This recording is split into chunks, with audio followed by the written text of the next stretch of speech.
Welcome to the Poisoner's Cabinet. I'm Sinead. And I'm Nick. And this is your weekly podcast exploring the lives of the great poisoners and macabre murders and captivating crimes from across the centuries and creating curious cocktails inspired by the desert we tell. And it's episode 158. It is. 158. 158. Hurrah. Ooh, it's many. Yay for many. We've established that. We've established That's it's very many. good. How are you, Nick? I'm alright. Had a day off. Quite nice. It's been an admin-y day, though. Been a very admin day. Lots of talking to people. Lots of meetings on the phone. Lots Big, important lots of meetings. grown-up things about numbers and monies and banks and things. Ooh, did you bring a briefcase? To my online meeting. Yeah. No, unfortunately. Tell them you mean business while in your pajamas. I had to show them my briefcase. Hello, please give me a mortgage. My empty I briefcase. have a briefcase. I can afford this bag. I think I'll have your trust, sir. No, Yes. well, obviously I failed at that, so. But it all went well. Apparently so. Well, briefcase as it was, I think it went okay. It is. It's been a glorious sunshiny day, and you know what I need to do? My taxes. Yes. It's been one of those sort of days. A Just like- productive but dull sort of day. You look outside and go, I could be out there enjoying it. No, there must be something soul-crushing I could be doing instead. I know. Let's see how much money I'll give to the government. Yeah. Well, every page they lecture me going, do you have a private pension yet? Just shut up. Leave me alone. You haven't got a private pension yet? No, I have a house and cats. Yes. They're my pension. The cats. The cats. They're gonna yeah, go. exactly. They're gonna go out to work. You don't think that they're gonna make me millions? I'm Right. waiting for the day, Nick. Okay. It is a solid investment. It's how this is gonna work. I'm not telling you. I'm not telling you my grand plans for No, millions. okay. As long as there's a grand plan in there somewhere, then I trust you implicitly. Don't you worry. I'll take care of you in your dotage. Oh, good. All the cats will, by the sounds of it. No, any poisonings this week? No. No. No. People have given me stuff. They've not. Who's given you stuff? Well, the bank's given me a mortgage. Yay! That's good. Giving is a weird word. Yeah. For that. You know what's really terrifying? What? Is that actually at the bottom of the mortgage, or the mortgage stuff, they say, right, yeah, it's over this many years. This is your monthly repayment. Blah blah blah blah blah. This is how much your mortgage is for. Scroll right down to the bottom. You go total amount repayable. For fuck's sake. Yeah. No. That's more than double you're giving me. That's really rude. Pretty much, yeah. When you look at it and go, why? Yeah, why? I have some monies. Why am So- I giving you all of mine? Yeah, absolutely. Oh, you're not going to sell it before then? Oh, you got screwed. Yeah. I was like, really? Yeah. That much? I was quite flabbergasted. Interest rates, though, at the moment. Yeah. This is what people tune in to a true crime comedy podcast for. And it is. They want to hear about mortgage interest rates. About mortgage rates. The greatest poison of them all. But at least the admin's out of the way. Now the I drinking think can so. begin. Yes. I did genuinely think while walking down here to record this, while picking up various supplies for you, I've done lots of admin. I've earned a drink. walking beer. And it really sincerely inhabited me, that thought, as in, like, I've really earned it. Like I'd gone for a run. Like I had achieved some huge task. I think doing your taxes is a pretty good thing to have achieved. The only reason I did my taxes is so I can work out how much of my savings can I now spend on shit that I don't need. I have a huge basket full of stuff that I should not buy, but I'm gonna. Yep, you're gonna. Well, speaking of frivolous spending and admin and then drinking afterwards, Yeah. I think it is time for us to thank our delicious Patreon subscribers. We probably should. Thank you very much to Jessie Palmer, To Holly Hensley. to Sammy Lynn Toth, Alicia, I hope I'm doing this right. Where'd you go? and to Small Chicken. Small chicken. Small Chicken, It's only a small one. thank you very much. Thank you so much, you delicious, sexy Patreons. We had fun on Patreon this week. Did we had your story. Oh, nuns. Nuns. It was only yesterday, and I really had to think back then. Yes, nuns of evil. Evil Sexy nuns. Sex though. nuns. This was a story, a great story about a nun led astray, maybe by a sexy man. All the makings of a great film. And then you sent me all the cover art for all the films that have been made. And my God, those are sexy. Yeah, there's sexy some films. sort of Italian sort of 70s, 80s, Oh, yeah. sort of vaguely erotica sort of films going on. Well, the one where the girl looks like she is the evil creature from The Nun, chewing on a crucifix. Chewing on a crucifix. Not so much. The other one that's very classic Italian 70s, we're like, oh, Yeah. I'm a little bit aroused. Absolutely, yeah. She's on an altar with a priest between her legs. Ooh. In a nice way. Yeah, obviously. In a nice way. It just makes it sound so crass when you say it like that. The picture was sensual. Relatively crass, yes. All right, fine. Boil it down to what it is. Typical man gets to the point. Exactly. I like to paint a picture. Yes, it was that anyway. Yeah. And then you sent me a whimsical nun picture. And a whimsical nun. But it's a good story. Yes, if you want to know what the hell we're talking about and want to see some sexy nuns, apparently, please do go over and check out our patreon.com/The Poisoner's Cabinet with lots of extra bonus episodes, a new episode every single week, and more things to tickle your fancy. Well, Nick, are you ready? Yeah. To drink cocktails and talk about poison? Ooh, probably. Or we could drink poison and talk about cocktails. Nah, I want a cocktail. I want a cocktail. I want a cocktail. I'm in the mood for a cocktail. We've had a hard day, as we've Exactly. established. Yeah, indeed. Our Need a cocktail. brains do feel like we've wrung out our brains a bit. There's been a lot of numbers. I've been on a lot of numbers today. This is not a podcast of numbers. It's really not now. Saying the episode title was hard enough. Remembering 158 was like, oh my god. Don't say that. Now I'm just seeing it in tax forms. Should we go with the first one? Yeah, whatever it was. Hooray, hooray, hooray. It is my story this week, but we can't possibly have a story without a cocktail in hand. As you know, dear listeners, every week we choose a secret ingredient that is inspired by the tale that we tell, and it will flavour our cocktail of the week. My story, so my pick, and it is a deck of cards. How lovely. Playing cards. Playing cards. Yes. Ah. We went through a few. We did. Almost picked something we've already done before. We went, no, oh God, no. Now, I imagine this could open up all manner of possibilities. Oh, yes, indeed. You've got card games. There could be... I was surprised, actually. I was expecting some sort of poker-based names of cocktails. And there are very, very few. Oh. Yeah. Well, do you know the names of all the hands? Did you search those? I do. You yes. do? I have lived. What? So I know what the poker hands are called. Have not been living in a cupboard. That's the weirdest response to anyone like, oh, do you know about poker? Yes, I've lived. I've lived. I lived in a casino once. as an ingenue wearing a sparkly gown. Yeah. I was a croupier. Okay, you know all the poker hands. Yes, I do. Know all the names of all of the cards. I know all the names of all the cards. Absolutely, Yes, it's great. yes. Yeah, and I know the four suits as well. I know them. It's great. I know the numbers. But yeah, with the 4 suits, that could have loads in there. So I'm excited to see what you have come up with. So we are having Okay. 4 aces. 4 aces. Okay, I like that. I like it. Is that suitably playing cardy for you? It is. It's good. I'm glad. Because I like it. Even better. 4 aces. Oh, what a hand. 4 of a kind. That's a big one in poker. But you should know that, having lived. Ooh, is it? Oh, I didn't know that. Perhaps I haven't lived. Not well enough. Not well. Yeah, I lived badly. Playing shit poker. Wonderful. 4 aces. I think it is high time for us to sashay into the Poisoner's Cabinet kitchen and shake up a storm. So we'll see you in a minute. We'll see you in a bit.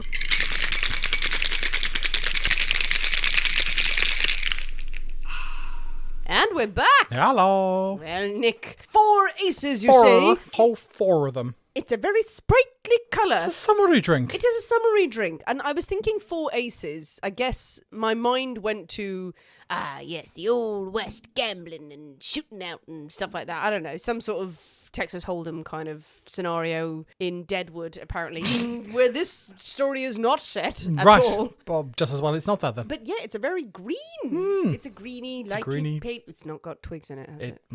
Oh, God, don't tell me. But yeah, it's a long drink with a big chunk of ice in it. Yeah. Now, I'm going to feign surprise at some of the ingredients. You didn't make me buy them Buy on most the way of them on here. your way, yeah, Yes. as I realised I had nothing in the house. So I am going to feign surprise, but maybe you've thrown a little curveball in there or something. There's a couple of things in there that you don't know about. Is one of them love? No. Okay, so do we dive in and have One a little... probably would. Oh, it smells summery. Oh, it smells... it smells. Smells. It does smell different, actually. No. Okay, Merry Christmas. Christmas. Let's dig in. That's unexciting. A taste of nothing. I may have got overboard with the soda. It's got soda water in it, has it? Because it's got some fizz. Yeah. I just haven't stirred it. I'm stirring it now with my finger. Perhaps things have settled. Dive in again. Sorry, there's just nothing to say right now. Okay, that's a bit more... Oh, that's better. It just needed to stir. It's a bit better. It's still a bit... meh. You're never bloody happy, are you? Not unless I get a really good drink. No. You've known me for a long time, sir. It's refreshing. Exactly. It's all we want. Spring is sprunged. So yeah. What? Spring is sprunged. It has that effect on Yeah, a person. absolutely. So refreshing and light and jolly and lovely. It's got some flavour. We like flavours. Which we like. It's still a little bit... Maybe we're just too hardened. Well, that's the thing. When we're used to every week having big brown drinks, which just one sip and you're on the floor crying. Yes, I've become accustomed. negatively conditioned. Yeah, exactly. Become accustomed to powerful, spirited forward beverages. But every now and then something light. But I think we need to go back summery, light, jolly fizziness. And I agree. I do think this is almost on the edge of too light, but it's interesting. I know there's basil in this. Yes. Because when you said pick up basil, I didn't think you were going to whip me up a lovely pesto. No. For once. Vodka? Is there vodka in this? There's vodka in this. Okay, there's vodka. So, again, taste of nothing. And then you also told me to get white grapes. Grapes. Yes. Which we've not had before, apart from wine. No, we've had grapes. Have we had a grape before? We've had grapes in cocktails before. I'm sure we have. It feels like we should have. Yeah. I'm sure I've muddled a grape or two. Ooh, okay. But white grapes. So there's some grapes in there. Basil. Vodka, soda water. Yep. So all the makings of a summery goodness. Yeah, indeed. But there's other stuff. There's one other thing in there. There's one other thing in there. It's not going to be something shit like a bitter or some sugar. There is sugar, but it's not that. But there is some sugar in there, but it's not that. I'd be very surprised if you get it. Oh, there's lime juice in here as well. Well, there is lime juice, yes, and there's something else in. Forgot about that. There is lime juice, yeah. It has got something strange. It's going on. Tell me what it is. It has some ginger. Oh, it's a ginger. It has a ginger liqueur. Oh, okay. Yep. So the liqueur, like the king's ginger. Yes, the king's ginger. So not just syrup. Not just syrup. It's booze. Liqueur is in there. Bit of a warmthingness. Yeah, towards the back. Potentially, it says. It's always the bad thing when it says top up with soda water. It very much depends how big your glasses are. Yeah, but these are giant glasses. Yeah, so I think I may have overdone it with the soda. So if that was less of that, I perhaps put in a couple of ounces of soda. I think it would have been. Yeah. A lot more pronounced. I think it's got the makings of a good drink. It's got interesting flavours to it. I think it's a good summery sitting in the afternoon sort of. You don't want to get absolutely wasted. Nice afternoony on the veranda. The magical veranda's come out because it's summer. Yeah, type of drink. Potentially in a punch bowl. That's a good idea. Yeah. Yeah, you know what? It's welcome people into your garden party or onto your small balcony or your sex festival, whatever you're doing. Well, I mean, one of the three options. The most elegant of all the options there. Yeah, it does feel like it's a really nice drink to hand over to someone and go, this is... And then you can talk about the ingredients and everyone go, woo, woo. It's one not to give... like a really hardened cocktail aficionado. No, and it's not one for like a winter's evening or... No, that would be weird. Yeah, or just of an evening in general. You're not going to get sitting too hammered. Outside. Give you that little buzz. Exactly. And a little taste of summer with the basil and the ginger and the some grapes. I don't think the grapes add anything, do you? I think they have potentially some colour. Oh, yeah, they do. But the basil would do that. Basil's doing that as well. So you muddled the basil. Yeah, so everything goes in there. So yeah, grapes, squish for squish. Obviously break them down and then all your bits and pieces, the rest of the drinks go in there. Low on the basil and then give it a good old smash. And then shaking it with ice to break it down a bit further. I should say to people that we are going to start filming these episodes soon. And it's very important that we do because just now you missed us gesturing the mashing and putting things in while we were talking. Yeah. Just all the gesturing that went on there. And we both did it subconsciously. Going, oh, so you mash it. You mash it. And we're making some sort of lewd gesture, apparently. Yeah, you know what? It's okay. It's growing. It's growing on you. It's I'm not. I'm gonna drink it. How kind? Maybe it's my palate. I feel like it needs more spice. You like a spicy thing. Maybe more of the ginger. Maybe more lime. So just a tiny bit more sharpness to cut through that soda water because soda water can kill a drink. It's the reason why I don't really love a mojito, to be honest. Can really temper it down. So just something else to cut it through a little bit less would be soda my water. preference. But it's fine. We'll see. It's fine. So that's all I'm getting. It's fine. It's fucking fine, it's all like right? a very passive-aggressive Get cocktail. on with it. It's bloody fine. You drink your fine cocktail. Well, thank you for making it. Yeah. A summery drink for a summer's day. I don't think the name suits it. Four Aces? I don't get where that comes from. I don't get what the connection is between any of that. No.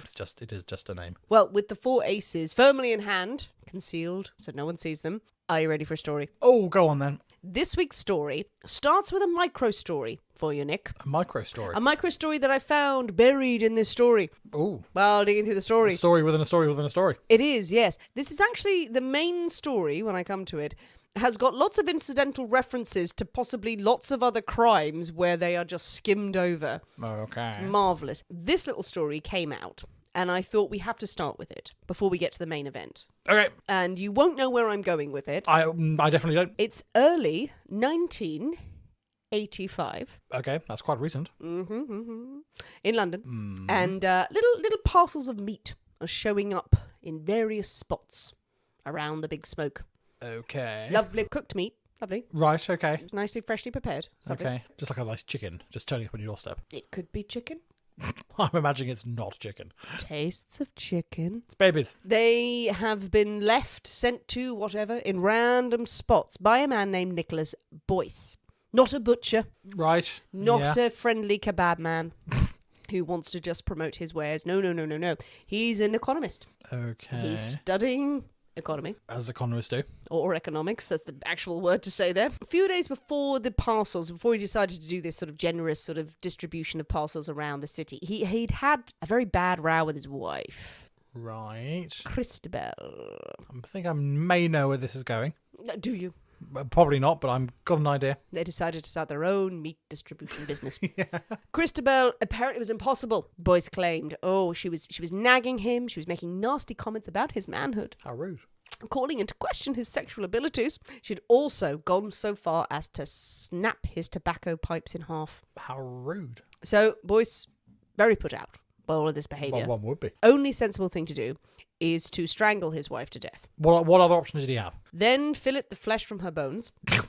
Then cook it to look like, and I quote, like someone's Sunday lunch.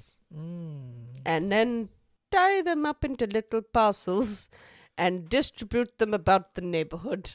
Right. Now, I say distribute around the neighbourhood. Some people say that they were strewn and laid in the street and given to people as gifts. They were deposited around London, Yes. probably in bins, but not very well concealed because Okay. fuck tons of people found them. Her head he placed in a plastic bag and threw over the Hungerford Bridge in London. Delightful. They found that too. Yeah, I can Not imagine. well. He didn't do any of this well. And all the cooking. Lovely.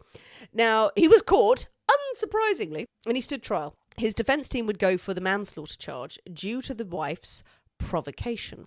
Okay. And this being the 1980s, the courts, of course, took a more sympathetic view of the Absolutely. chaps. These nagging wives. Exactly. And anyone who had been driven, clearly, to domestic violence. Yes, it's not their fault. It's not their fault. It's the wife's fault. Yes.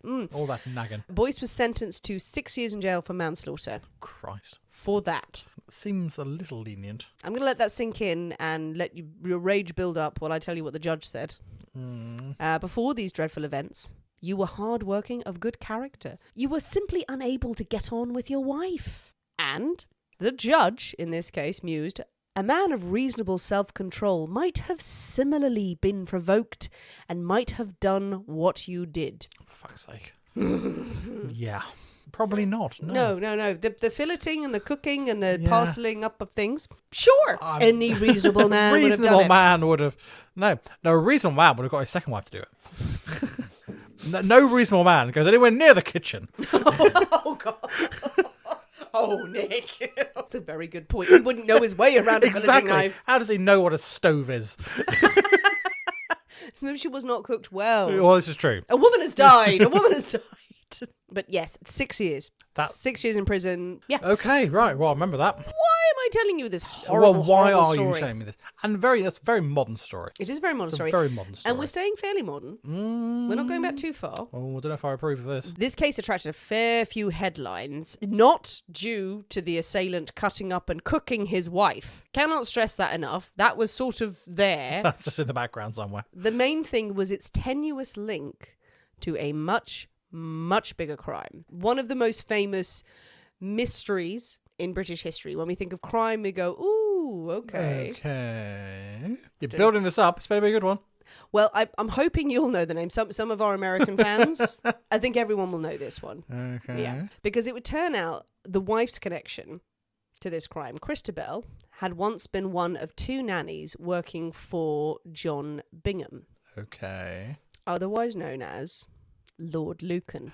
Yes. Okay, no, that's a moderate mystery. I'll give you that.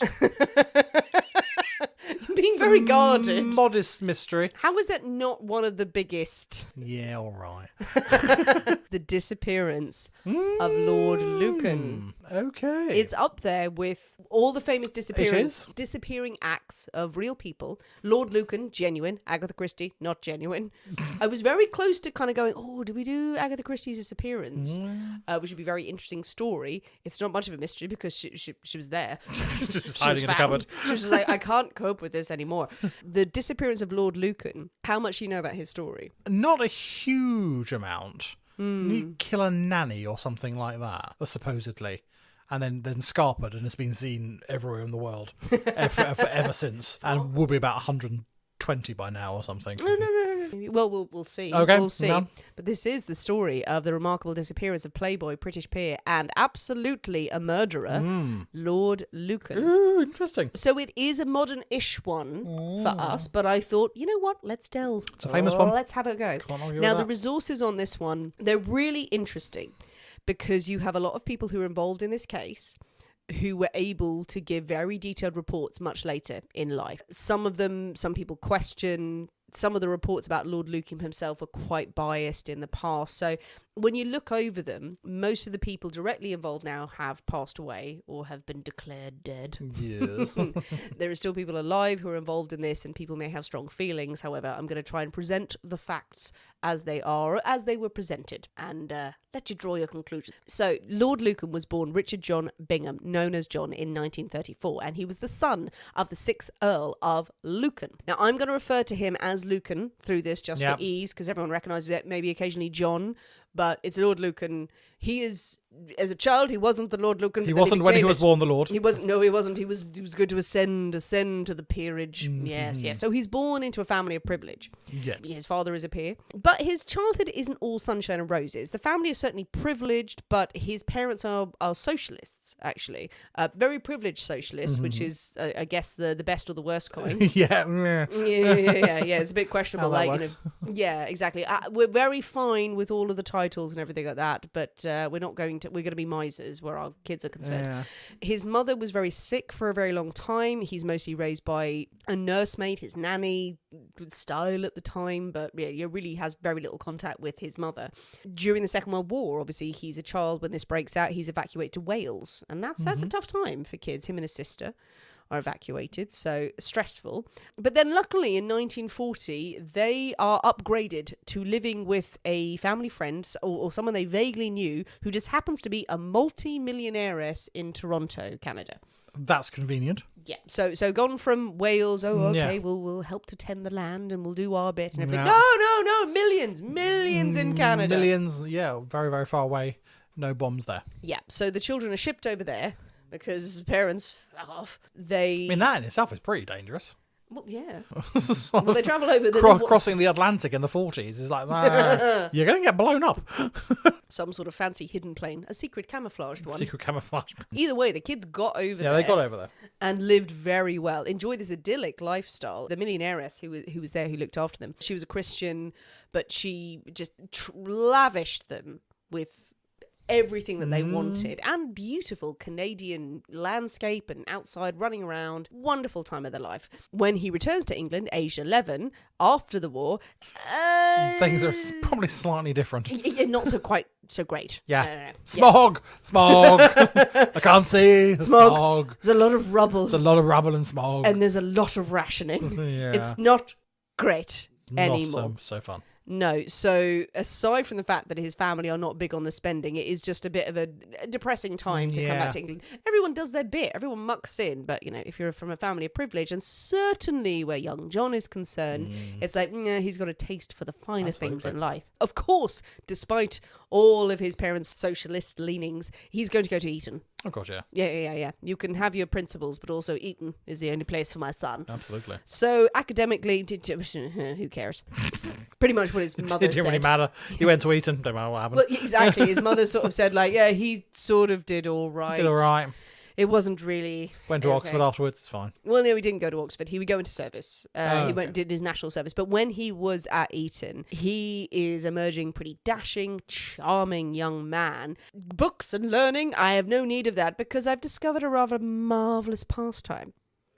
Something wonderful. Cards. There it is. Playing cards. Cards gambling. That's a bit of gambling. Absolutely. Lord Lucan developed from an early age this absolute lust for gambling. He had a great talent for games of skill, including poker and bridge. I've never mastered bridge. Bridge seems very complicated. Have you ever played it? I haven't. My parents, they're in bridge lessons at the moment. It's a 3-year course. What the what? To learn how to play bridge. I mean, it seems... And Why? they have, I think it's twice a week. They go for these. I mean, they really enjoy it, but my God, it sounds.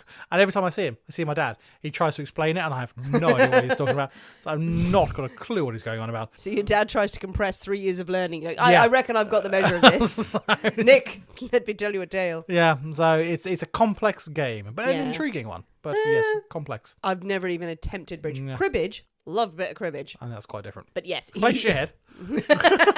I think he did as well, Yeah, actually. good game. Yeah. Like that, it's a good game. Yeah, he was up for anything that he could make money off. So poker, bridge, also really big game for him. Backgammon. Nice. Backgammon's nice. Do you like backgammon? My dad taught me when I was younger because he had a backgammon set, and I must admit I have no memory of how to play. No, whatsoever. Someone tried to teach me how to play. But I remember, rolling dice, and you've got your little tokeny things on the yeah. triangles and such. I knew how to play once, but not a clue now. For a good part of me writing this story, based on the fact that I thought backgammon was dominoes. No, they are different games. Completely different. And also different words. So, to indicate that they are different things. They spell and pronounce their names differently. Yes, absolutely. They are. Halfway through writing this, I went, oh yeah, that's not that. But yes, he was doing all of this. He was great at dominoes as well. Great at dominoes. Great at Yeah, dominoes. that lined up. Indulging in other gambling habits too. He was sneaking out of college to go to the horse races. He got a sideliner in bookmaking while at the college. So he's just getting any action that he can. Boy. Keeps his money secret from the family. Secret account, so he can plow it into more bets. He leaves college, does his national service. He gets a job in a merchant bank. Of course, on a good salary. So, yes, again, like, we could be socialist, but no, go into I'm going to money banking. and privilege, Yeah. yes. He's not really interested in the banking world because he's now developing his love of gambling, and this is the era of the professional gambler. Yeah.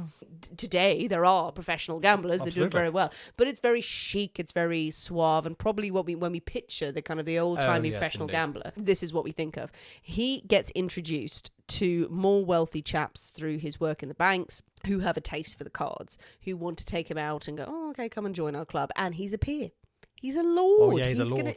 Well, he's not a lord yet, but he's got a title. He's an heir, so yes. Exactly. And he wants to be, he's the sort of person you want to be seen with, and he will attract other people in there.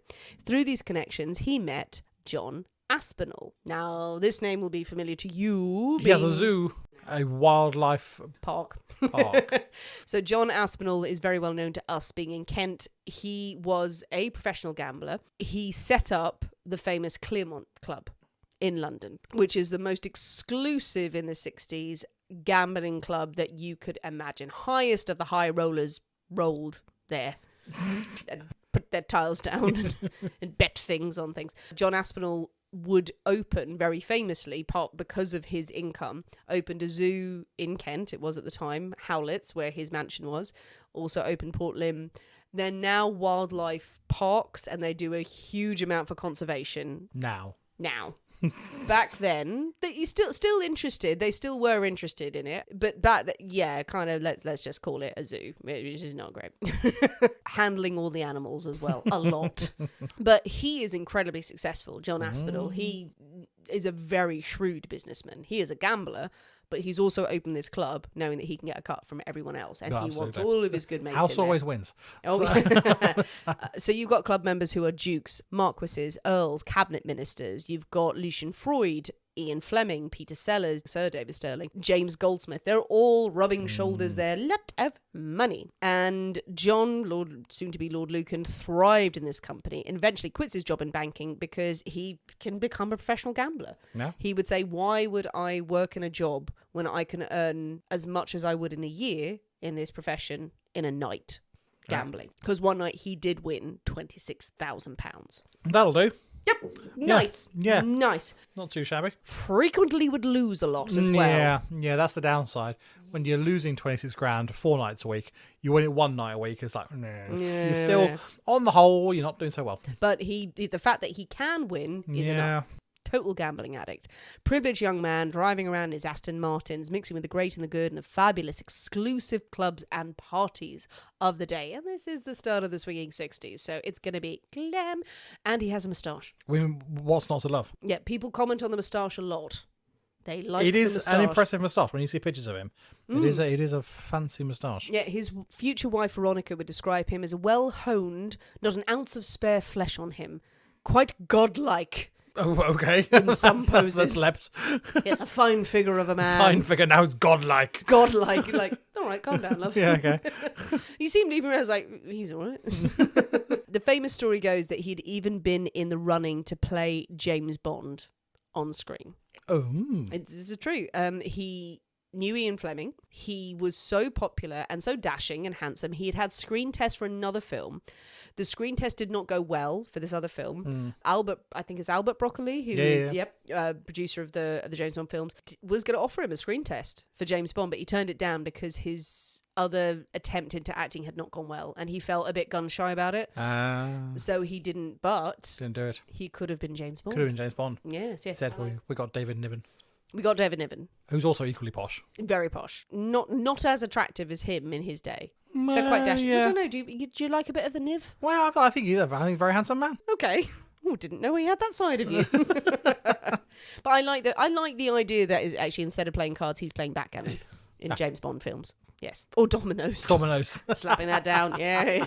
Just set them all up. Skillful game. No doubt. Dominoes is not actually about putting them on side and then knocking them over. I know it's not about that's actually not how you play dominoes. No, I know. It's a very skillful game about you basically dealt what you have and you place them next to each other. Good. Just making sure we were there. I'm picturing this James Bond film, I'm sorry, which everyone would watch, of them lining up the dominoes, intricate display around the Casino Royale. Then triggers a gun that fires at James Bond. And then, James Bond, he's picked up a domino and the whole scheme is ruined because he's pretty much. Blofeld never saw that coming. He wouldn't have seen it coming. Oh no, the cat would have battered the dominoes. Yeah. Oh, there we are. That's a James Bond film he would have watched, but he turned it down. But it's around this time in 1963 he meets Veronica, who I mentioned, who is his wife, and she would share her story years later. Some of the accounts of what happens throughout this tale come from Veronica's own story. She's pretty cold, but she's very honest and very open. So Veronica, a very pretty young woman, good family, was working as a model and a secretary. Through her friends who sharing a flat with, got into high society, from a good family herself. But she meets John at a golf club thing. Okay. It's called like a golf club thing. That's exactly, that's what it's called. On the sign outside, it's golf club the thing. golf club thing. He was 29, she was 26. And she would say at the times like, oh yes, I was getting on a bit. I was on the shelf. Apparently he later said to her, "You married me when you were old and grateful." Oh. Isn't that a great phrase? Nice. That's cutting. She described their first date as something from the pages of James Bond. You can imagine it. They'd met, they'd gone out for lunches, and then he said, can I drive you to my apartment? They're in his Aston Martin driving through the traffic of London. Yeah. The traffic is getting him all riled up and she's feeling the excitement too. He walks into their apartment. She sits down. He goes to the phone, picks it up and says, "Tell the boys I won't be coming tonight. See you in the morning." And then he picked her up off the sofa and carried her to the bedroom. Very dramatic. Yeah. I need a break. You're like, ooh. And then I assume sex happened. One would assume probably there may be in some small sexy things. Yeah. If you just carried her to the bedroom, they'd stood there for 30 minutes. They just dumped on the bed. And then went to the kitchen and had a sandwich. That sounds great. So yeah, absolutely. I'm also hoping someone was at the end of the phone as well. He didn't just pick that up and it was a dial tone. He was trying to sound cool. There's an operator like, sir. Like, operator. So yes, this dashing figure. The pair was soon married. And while it was a big wedding, it wasn't a full society wedding. You would think it would be with a peer. What I quite like about this is they do detail that with a wedding like this in the 60s, you would expect certain figureheads to be there. It would be a society wedding. You're going to go there to people watch. The only person of note who was there was Princess Alice, who's mother-in-law to Elizabeth II, Prince Philip's mother. She was the only big name on the day. And apparently someone was actually overheard during the wedding going, "There's nobody It's a bit of a shit wedding. Well, he wasn't that fancy. Well, he's a lord, so you'd expect there to be a bit more fancifulness. But lowly lord. You're not going to get the king there, are you? Well, you got like the Queen's mother-in-law, who also in pictures at that wedding looks like she's about to die. Well, she was a bit mad, wasn't she, I think? Well, she's just like, Yeah. looks so old, and they've wheeled her in there like someone has to turn Someone up has to to go, this. yes. Someone has to, you got the short straws. Like, right, off you go. She just looks permanently confused in the pictures. Lucan is now a professional gambler. He is pissing his money away at the clubs on high rich boy pursuits as well. He's trying to live this incredibly affluent lifestyle, as we have seen many, many times on this podcast. He has money. He had an income from his parents and he still is benefiting from it, but he's just wants to be living the life of a multimillionaire. Yeah. He would say to people that having 2 million in the bank would be enough to show people. So whatever little he has, and it's quite a lot for most people. Yeah, absolutely. It's still a hell of a lot. Not enough. He is all about the appearance. He buys motorboats. He has 2 motorboats. Then he enters into a race. In the UK, it's a really big one. I think it's the Daily Express sponsors it. He's determined he's going to win. He enters it. The boat sinks. Literally sinks. Yeah, not so good. Yep, and that's all his money that he's spent on the boat. He gets the insurance money from it. It's about £9,000, which is okay, except that he goes straight to the Claremont Club and spends it. Yeah. Yeah, Veronica watching. She comes along with him and sort of sits on a sofa while he gambles and he gets completely het up. And it's pretty stressful. She says it was a very depressing Christmas that year. Oh, well, one can imagine. While he was ranked as one of the best backgammon players in the world, top 10. Top 10. He lost as many times as he won, it seems. But then their luck turned. His dad died. Yay! Yay! Well, it means like the way they tell it is in like, oh, well, it was very fortunate his dad died. Like, okay. No love lost there, apparently. But it means property, land, money. Great. He's got that all sorted out. He doesn't have to worry about stuff. The couple can move into a fine townhouse in Belgravia. And they would go on to have 3 children over the following years, live a fairly luxurious lifestyle. And this is where John becomes the 7th. Yep. Earl of Lucan, Lord Lucan. From the start, the couple employed a nanny to take care of the children. So we have to reconcile ourselves with this early on. It's just the kids are raised by a nanny. Yeah. Yep. I mean, if you could, you would. You would just absolutely hand that over. Oh, Christ, yeah. Hand that over. I mean, it's very much the nanny's job. Even Veronica's like in her later interviews, like says like, "Oh no, yes, I wasn't really. I'd like to sleep in." Yeah, that's what I'm paying you for. Get on with it. They had a nanny. There was a nanny with them for a long time, Lillian Jenkins. She would raise them. Parents were there just to turn up for 5 minutes a day and go, "Who are you?" and then go about their business. So they actually even said like in the summer the children would go to Westgate-on-Sea. Lovely place, Westgate-on-Sea. With nanny. Spent many a summer there myself. Yes, maybe you bumped into them. Probably not. Probably not, actually. I look at the no, those dates won't work. But the kids would go to Westgate-on-Sea with nanny, while mum and dad went to Monte Carlo, obviously, gambling. And they sort of assumed the kids were fine. Well, you don't want kids in Monte Carlo. Oh, God, no. No, absolutely they'd ruin everything. Exactly, pissing around in the fountains. The kids are fine. They don't need love. No, absolutely. They've got a nanny in the seaside and some donkeys. Be fine.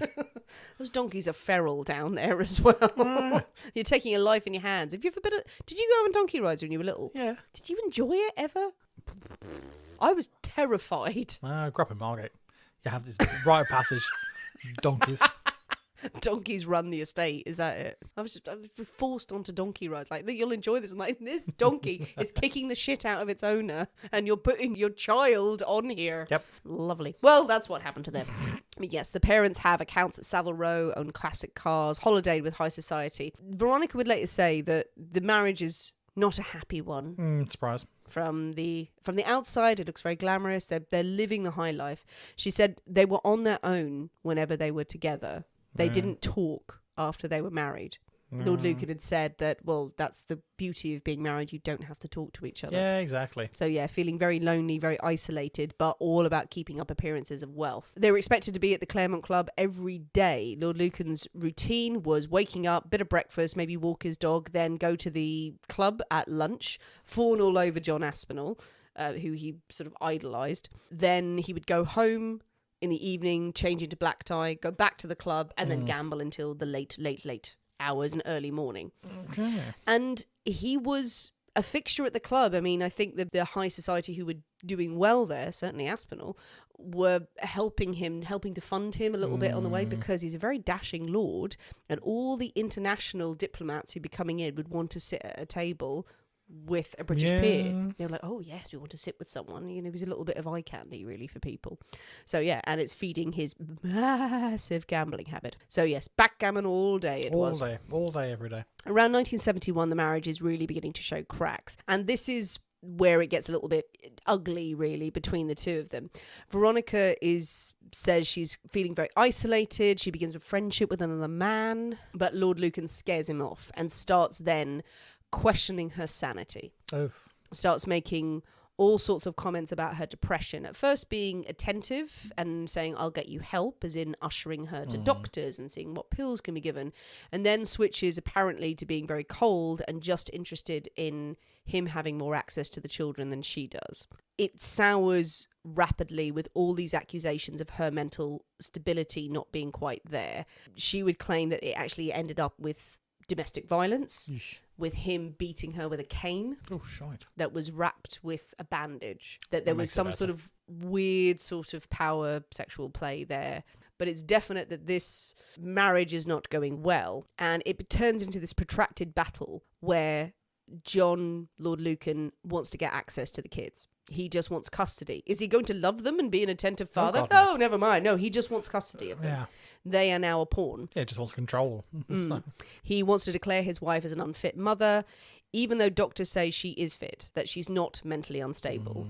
He starts secretly recording her. He follows her. There's all sorts of very, very ugly to-dos between them, which Veronica plays a part in. I will say this was a sad part to research because they're both involved in a power struggle. Whatever you think of Veronica as a person, she says herself, she's quite cold. Her relationships were quite cold. It is a wealthy man arming himself up with a lot of doctors, with a lot of antipsychotic pills to keep his wife quiet.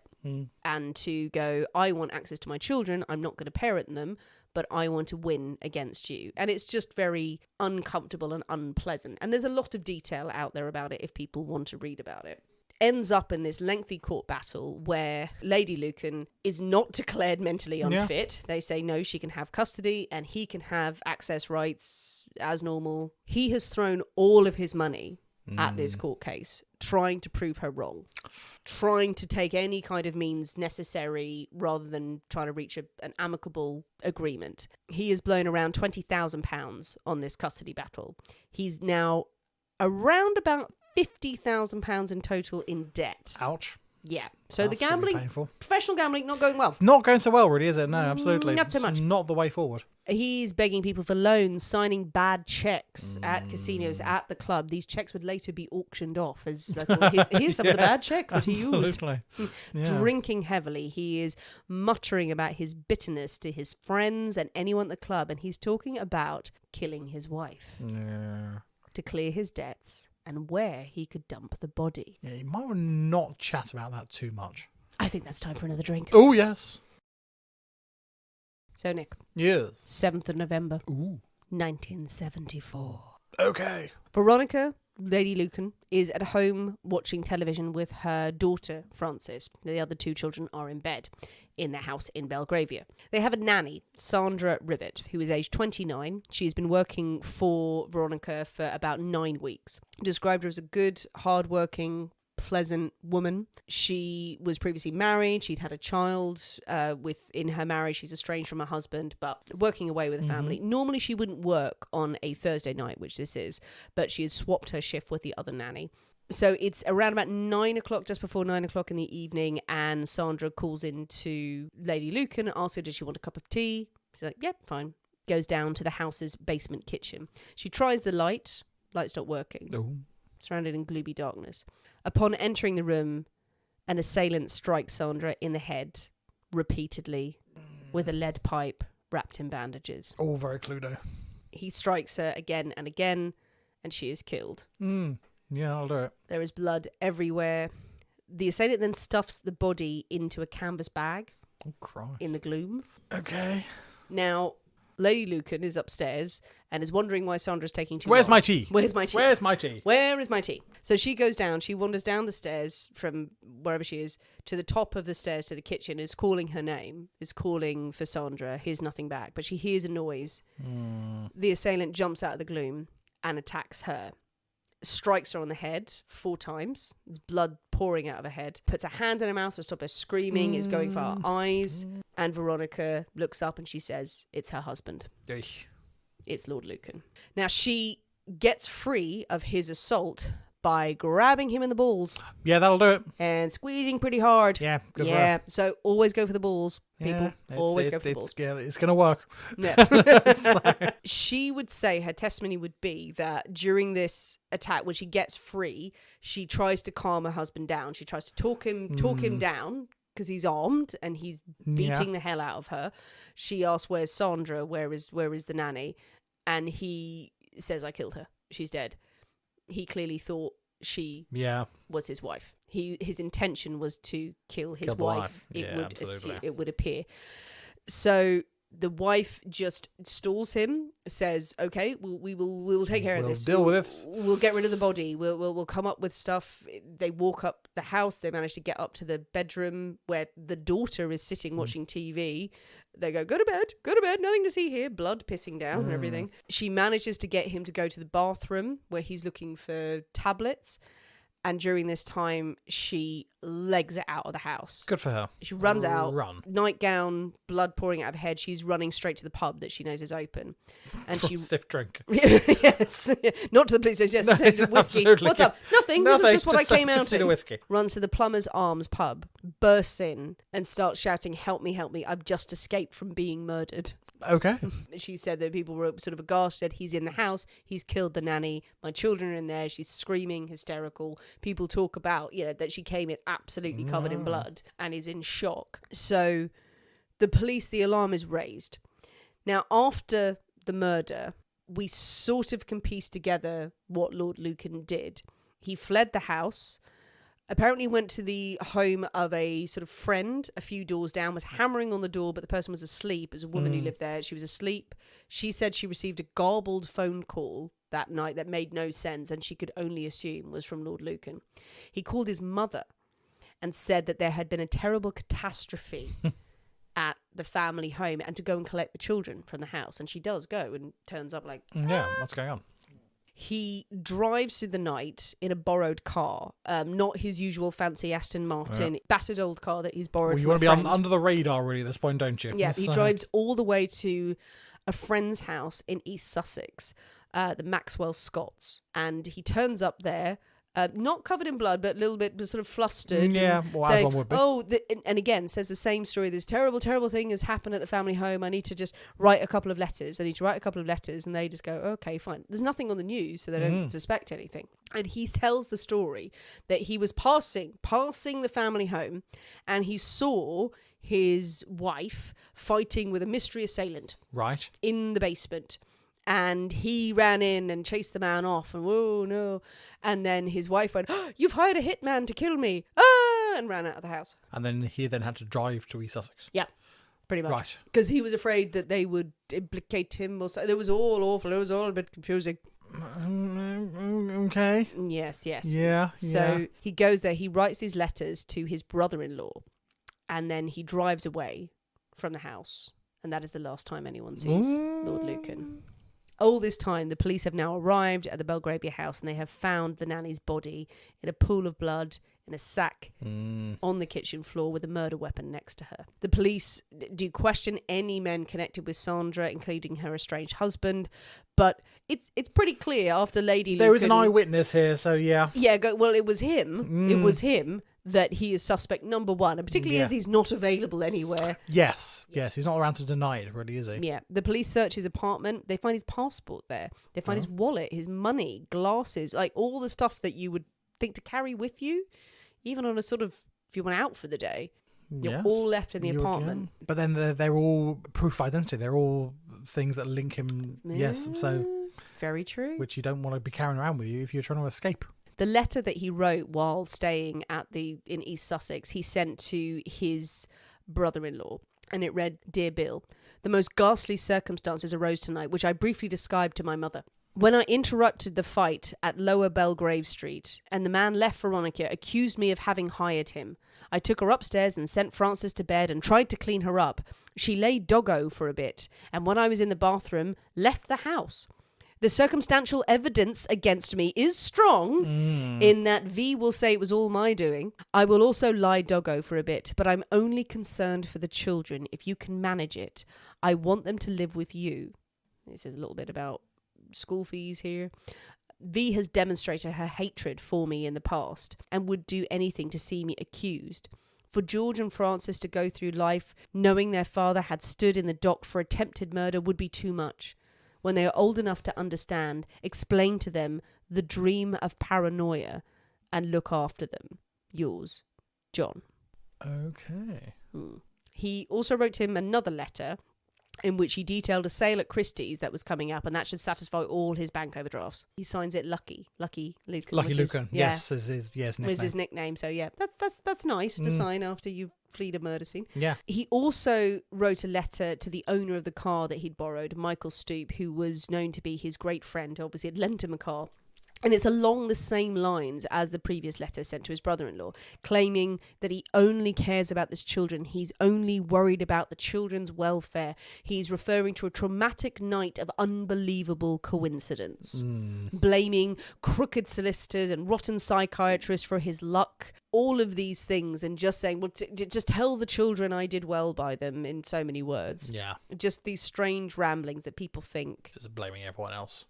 Is it? All these terrible things. It's all someone else's fault. Yeah. Or is it a suicide note? Yeah. Is it just the ramblings of a man who's lost his mind and is trying to make his peace? Lord Lucan's car was found parked in a street in New Haven 3 days later. Okay. In the boot was found a piece of lead pipe covered in surgical tape, just like the murder weapon that was found at the scene. Also a full bottle of vodka. They mentioned that. So you didn't drink it. No, well, indeed, yes. Yeah, but they had it just in case. So as the police are investigating this, they think this must be suicide. They think it's suicide, but huge searches of New Haven, of the surrounding area, reveal nothing. There's no trace of him. They search the reservoirs. They search the known spots. And this is, again, where we get a bit of a aside here. Apparently, while they're searching the area, they do find human remains of a judge who'd been missing for years previously. But screw him. Yeah, absolutely. Who cares about him? I was like, what? Who was this person? We just found another dead body. Never mind. Kick some dirt over him. Is it suicide? When they don't find the remains, they think, is it a bold escape that he's made across the English Channel? Yeah. And then all eyes turn to the Claremont Club in suspicion. Now, there is no evidence anywhere that anyone connected with the Claremont Club helped Lord Lucan. So we cannot say anyone did anything. It is just rumour, speculation and gossip, quite frankly. But, of course, when you have this big exclusive club of all the high members of society, you've got to be thinking, ooh, what hand did they have in it? And that's what people are thinking at the time. Yes, all there's been hushed. Things have been hushed up and buried, most certainly. When the members meet, because obviously he's gone missing and there's been a murder, everyone goes, oh, are they conspiring? It's probably they just met up and went, what the fuck has happened? What's going on? Oh, good Lord. Yes, people want to surmise that he'd used his powerful connections to escape, and some people truly believe that to this day. There are mutterings of the Eton Mafia, as they're called, by the authorities even. Like them wielding their power to make sure that he had an escape or had some sort of hand in this crime itself. It doesn't help by that some people are very pointed and rude to the authorities when questioned, and not wanting to give anything over about Lord Lucan to people who consider him friends and just say, no, I'm not going to talk to you. Apparently, John Aspinall's mother, when asked if she knew where Lord Lucan was, she replied, the last I heard of him, he was being fed to the tigers in my son's zoo. Nice. And cue all the police searching the tiger cages, and the monkey cages, and the elephant cages, and the tiger cages again, because they're cute. Brilliant. Yeah, they said that, and it was like, Also, they apparently searched 14 stately homes. Wow, okay. Don't know if any of them had any connection to him whatsoever. Oh, I'm sure he had friends. But they're all just like knocking over afternoon tea as they go in there, like, oh, your dowager duchess, oh, what are you hiding under your skirts? But they don't find him. They don't find him. Don't find him under some skirts. I just feel like a lot of them wanted to have a little bit of a day trip out to these lovely stately homes. Want to go and have a look around someone's house. The papers soon have Lady Lucan's story and her version of events and paint him as the murderer of Sandra Rivet. The inquest into her death rules that she was murdered by Lord Lucan, and he's the first lord named a murderer since the 1760s. Oh, good fact. Now, the family and his friends do try and defend his good name. Obviously, he's not around to do that, and they have strong feelings about it. All the evidence points to no, there's really no way that you can. Like, this story about the mystery assailant does not stack up with any of the evidence of what his fingerprints are not found on the scene, but there would be, if there was another man there would be evidence of it, where the bodies were, where Lady Lucan was attacked and everything. It doesn't stack up at all. He vanished, leaving debts of around £45,000. These were eventually cleared by selling off the assets that he had and by his family. He remained a missing person until 2016, when he was officially declared dead. And his son George was finally allowed to inherit the That must title. be miserable for him, for the son.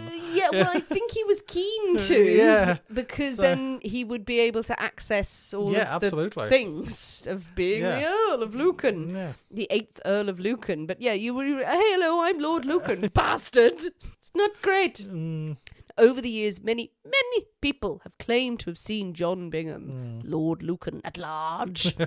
Now, John Aspinall and Lady Lucan believed he killed himself. His wife said that she believed he jumped into the English Channel. He got a motorboat, somehow got onto a boat or a ferry, and jumped into the sea. Just jumped out. That's what he would have done. She even calls it brave. As in, would have just, having done this terrible thing, then jumped into the sea. He would have done the right thing and killed himself. Would have done the right thing after that, apparently Aspinall thought the same thing. The lead detective in the case, a man named Ranson, believes that Lucan moved to South Africa. Yeah. A lot of opinions of other detectives feel the same way, is that he just went abroad. Yeah. He just went abroad and did what he could. Susan Maxwell Scott, the last confirmed sighting of him by a friend, she put forward this theory that some of his powerful friends, in so many words, had smuggled him out of the country to Switzerland. Set up a new life. But he was so vocal and demanding that they ended up killing him. Fair enough. Yeah. So smuggled him out, but he was a bit too chatty. Yeah. So they thought, we'll bump him off. And it's a good story. Yeah, absolutely. It's a good story. People love that one. Yeah. People love that one. There have been sightings. I mean, he's been seen all over the bloody place. Oh my God, yes. Australia and America and things and everywhere. Oh yeah, France, Colombia, New Zealand. A very popular one, living as a hippie in Goa, and also other communes. They come up every now and then that he's living as a hippie in different places. But as recently as 2020, there was a fairly credible, in inverted commas, sighting in Australia using facial recognition. So a facial recognition expert found a photo of an 87-year-old man living in a Buddhist community in Australia, used facial recognition and said it was an exact match for Lord Lucan. This, in the quote in some of the press that covered this, the leading computer scientist said he used an artificial intelligence algorithm to run 4,000 cross-checks of 7 photos, 4 of Lucan, 3 of the man in Australia. The expert said they produced a match. It isn't opinion, it's science, a mathematical fact. Yeah. That's in one newspaper report. Then I read another one. Said, it's all bollocks. And then the newspaper tried to contact them and said, oh, you said this. And they went, well, I can't 100% be sure that it's him, but it looks like him. It looks a lot like him. It's the same sort of age. Yeah, it's possible he's still around. It is possible he's still around. Well, yeah. So late 80s. So. Late 80s. If he's been living some sort of hippie life. Yeah, and it's entirely possible he's there. I mean, God.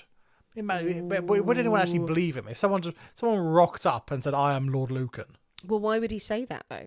Why would he want to reveal? By the way, I'm a wanted murderer. Well, prosecuted and he can be extradited. Yeah, but if it's sort of thing that when you reach that age and I know you're dying or something, would you just come and say, no, I'm still here? Would you come out and say it? Would you come out and say it? So, I've only got a few years left anyway, so... I mean, it'd be quite fun. And just go, I know I am him. I'm the mystery man. We kind of wish more people would to solve all the mysteries. Please do deathbed confessions, people. But that's a famous one. That is a famous one. That's going to get you some press coverage. The person in question was contacted via their carers, because they're quite elderly now, and declined to comment. Yeah. Never responded to it, as far as I know, according to these reports. Again, 2 very different reports. Tabloid going, it's him. Another more balanced paper going, It looks like a bit.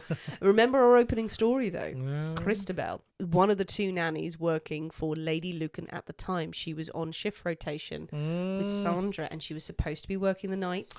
Could have been The her. killing. It could have been her. She ended up having a fucking horrible death anyway. Yeah, she didn't have them. She didn't do too well out of that, really. Yeah, did she was like, I had a narrow escape there. Well, I'm going to be filleted. I'm going to be filleted by my mad husband. Yes, but she kept a locked diary. And this is why that story of her being strewn around London really didn't get as much press. It was because it was, Christabel, who worked for Lady Lucan. Yes, it was Lady And Lucan's she had a diary. She had a diary. All the diary revealed was that she had spoken to Lady Lucan and had her account of what happened.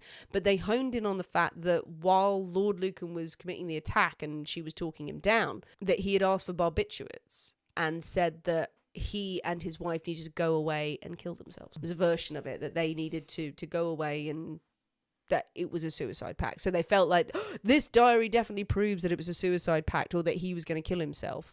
And I think, implying Lady Lucan would have said anything to get in. Just say yes, just to agree with anything. Yeah, but they were all like, this proves a Lord Lucan case. Do you remember the woman who's just been boiled into pieces? No, screw her. The judge in the field, the woman who's been cut up. Also, while looking for Lord Lucan, loads of other people have been found.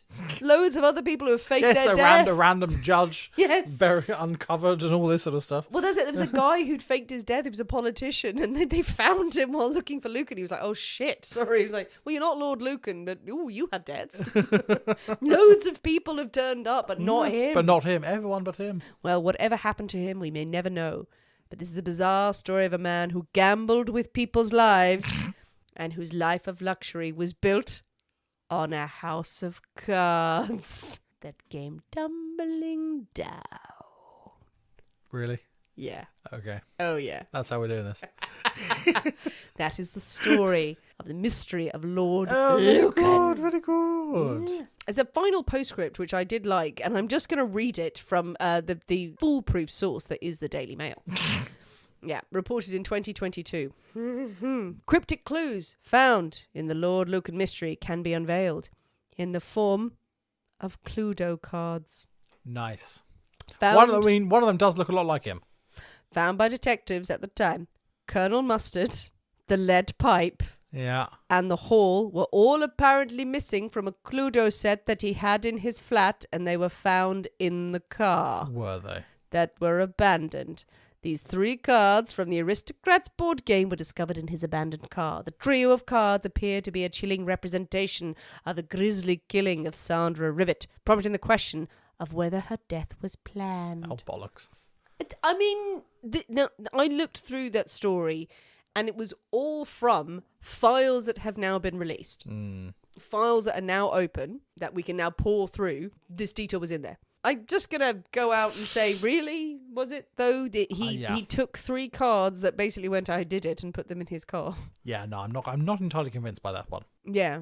But it's apparently they were bloody well there. Right. He took 3 Cluedo cards out and went, ooh, the lead pipe in the hall. Whoa, I'm Colonel Mustard.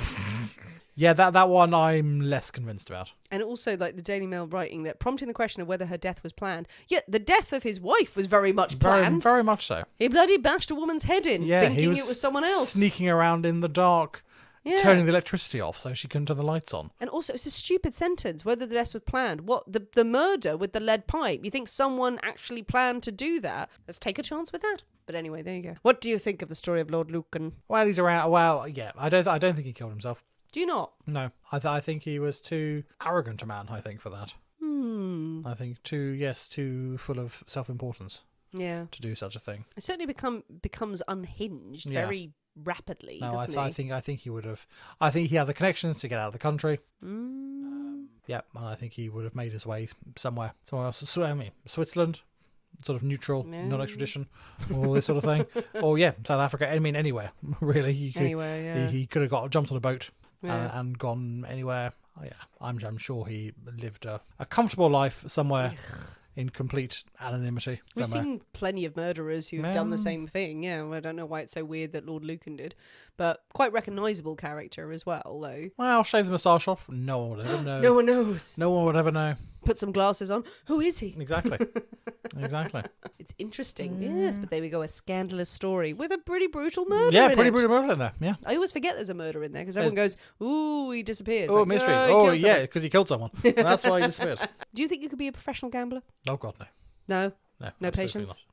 not. No, none of that. No, I would lose far too much money. It would go horribly wrong. Well, what do you think, people? What do you think of the story of Lord Lucan? Do you think he is out there still living in any of the communities that people think he is living in? Do you think he just ended his life early? Do you think he did something else? Something else we haven't thought about? Is he living in disguise as an old lady somewhere?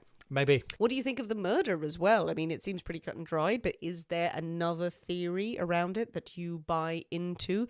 Tell us what you jump on the comments wherever you listen to this episode. Talk to us on social media. Share your thoughts, your feelings, your musings. But you know what you should mix up on a nice hot sunny day? A 4 aces. I'm quite enjoying this. Yeah. Yeah.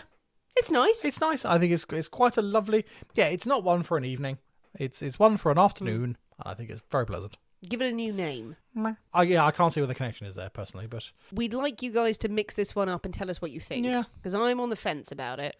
But is it a nice summery drink that you would buy into? Basil, always welcome. basil, some grapes, bit of ginger. All the Got 5 nice a day. things. That's what you need. Indeed. Send us pictures of whatever cocktails you are mixing up this weekend or whenever you are drinking. We love to see them on social media. Come and join us on Patreon if you haven't already. Come and find us on TikTok if you want to hear more little short stories and support us there. And leave us a review on Apple iTunes, as it really, really helps our podcast.